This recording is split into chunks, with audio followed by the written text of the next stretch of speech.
আসসালামু আলাইকুম hello' friends, কি খবৰ আপোনালোকৰ? আশা কৰিছোঁ আপোনালোক সকলো ভালে আছে আৰু আমিও বহুত বেছি ভালে আছোঁ। আৰু ভিডিঅ' যিহেতু ভালকৈ দি থাকিব পৰা নাই, তথাপিতো আজিও পুনৰ এটা সৰু ভিডিঅ' লৈ আপোনালোকৰ ওচৰলৈ আহিছোঁ আৰু আশা কৰিছোঁ আপোনালোকে ভিডিঅ'টো শেষলৈকে চাই থাকিব, ভাল পাব চাই, আৰু মোৰো ভাল লাগিব আপোনালোকে যদি মোৰ ভিডিঅ'টো চায়। আমাৰ ৰমজান মাহ প্ৰায় শেষ হওঁ হৈছে আৰু 2টা ৰোজা আছে আৰু কাইলৈ আৰু পৰহিলৈ সোমবাৰে যিহেতু আমাৰ ঈদ হ'ব বুলি আমি শুনিছোঁ। সোমবাৰ দিনাখন যদি আৰু জোন আকাশত ওলায় তেতিয়া আমাৰ সোমবাৰে ঈদ হ'ব। আৰু আপোনালোক সকলোকে আগতীয়াকৈ ঈদৰ বহুত শুভেচ্ছা জনালোঁ। এতিয়া ইফতাৰ বনাবলৈ ৰেডি কৰি আছোঁ, ইফতাৰ বনাম আৰু ভাবিছোঁ আপোনালোকক এটা ভাল খবৰ দি লওঁ। খবৰ মানে কি, আজিকালি আৰু যিহেতু ল'ৰা ছোৱালী স্কুলৰ যিবিলাক ফলাফল সেইবিলাকো একেবাৰে মেট্ৰিক হায়াৰ ছেকেণ্ডেৰী পৰীক্ষাৰ নিচিনা হ'ল। সকলোৱে খুব পূৰ্ণ প্ৰস্তুতিৰে পৰীক্ষাৰ দিয়াই ল'ৰা ছোৱালীবিলাকক, সকলো মাক বাপেকে। মোৰো তেনেকুৱা ধৰি লওক, মোৰ কিন্তু ইমান একেবাৰে ধৰি লওক ল'ৰা ছোৱালী আমাৰ 100 ভিতৰত 100 নম্বৰ পোৱা নহয়, তথাপিতো যিমানেই পাইছে মই তাতে সন্তুষ্ট আছোঁ। আৰু মই মোৰ নিজাকৈ কথাটো কৈছোঁ, মই কোনো ক্ষেত্ৰত ল'ৰা ছোৱালীক কেতিয়াও প্ৰেছাৰ নিদিওঁ মানে দেই, যি হয় হ'ব এনেকৈ মই এৰি দিওঁ। আৰু তাহাঁতি তেনেকৈ হিচাপতে পঢ়া শুনা কৰি আছে আৰু থাকিব এনেকৈ ভাবোঁ। আৰু বেছি জোৰ দিবলগীয়াটো আচলতে মই ভাল নাপাওঁ, কোনোবাই মোক বেয়া পালেও পাব পাৰে, একো আপত্তি নাই। তথাপিতো মই এটা মোৰ তামান্নাৰ কথা ক'ব খুজিছোঁ। আমাৰ তামান্না আজি ৰিজাল্ট দিলে, তাই বৰ্তমান 5 পাইছে, মানে 5ম শ্ৰেণীলৈ পাইছে আৰু তাই চৰকাৰী স্কুলত পঢ়ে। আজি তাই ফলাফল ঘোষণা কৰি আনিবলৈ গ'লোঁ। তাই মানে আমাৰ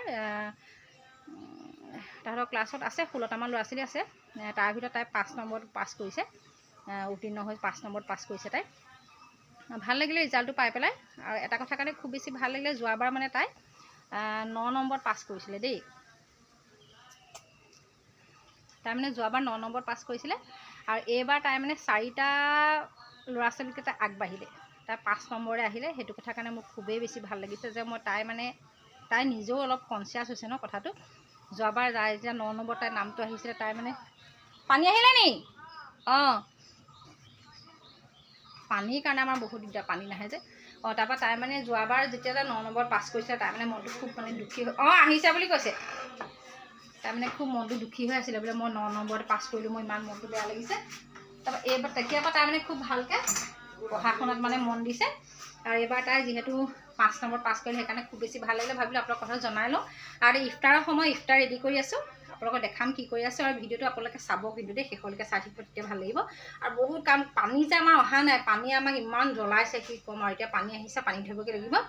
আৰু মই এতিয়া পানী ধৰোঁগৈ, অলপ পিছত আপোনালোকক লগ পাইছোঁ দেই। পানীখিনি যদি সময়ত নাহে বহুত অসুবিধা হয়। তাৰ পানী ধৰিলোঁ, আচলতে মই নাই ধৰা বাৰু, আশীৰ্বাদ আবাকে ধৰিলে পানী। মই আকৌ ক'ত বোলো পানীখিনি থ'ব লাগিব, আকৌ সদায় সেইবিলাক দেখাই মেলি দিব লাগে নে, সেইটো কথা।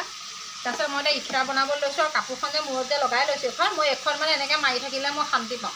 চুলিবিলাক যে মই আউলি বালি হৈ থাকে নে, মই বহুত বেয়া পাওঁ। আৰু ভাজি বনাইছোঁ ইয়াত,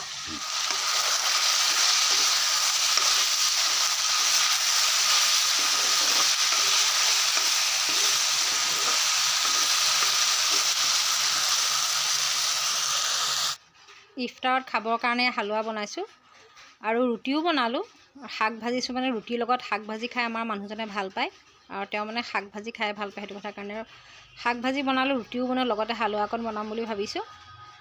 হালোৱা বনাবলৈ চুজি কি, কিছুমানে যে ৰিফাইনত চেনি অকণমান দি পেলাই ৰং তুলি লয়, মই সেই তেনেকৈ যদি ৰং তুলি লওঁ মই খাবলৈ বৰ বেয়া পাওঁ, বহুত অশান্তি পাওঁ। সেইটো কথা কাৰণে মই ৰং চং দিবলৈ নাই আৰু দেই। মই এনেকৈ একদম হালোৱা বনাইছোঁ, অকণ বগা নিচিনা হৈ থাকিলেও আৰু আপোনালোকে দেখি পেলাই বোলে কেনেকুৱা হালোৱা বনাইছে বুলি নাভাবিব আকৌ দেই, খাবলৈ ভালেই। আৰু এতিয়া ইফতাৰৰ সময় যিহেতু সমাগত হ'ল, সেইটো কথা কাৰণে ইফতাৰী প্লেটবোৰ আগফালে উলিয়াইছোঁ। আমাৰ মানুহজনে বহি আছে, তেওঁ মোক কিবা এটা কৈছে, সেইটো কথা মই আপোনালোকৰ আগত এনেকৈ কৈ দিব নোৱাৰোঁ, সেইকাৰণে মাতটো মিউট কৰি দিলোঁ। আৰু এতিয়া মই ইফতাৰী প্লেট উলিয়াইছোঁ, আগফালে টেবুলত চব ৰেডি কৰিছোঁ। ৰমজান মাহৰ দিনটো কেনেকৈ যে পাৰ হৈ যায় গম নোপোৱাৰ নিচিনা, গম পায়নে আপোনালোকে। সেয়া প্লেট উলিয়াই দিলোঁ, কি উলিয়াইছোঁ আপোনালোকক দেখাব খুজিছোঁ, ব'লকচোন অকণমান চাওঁ।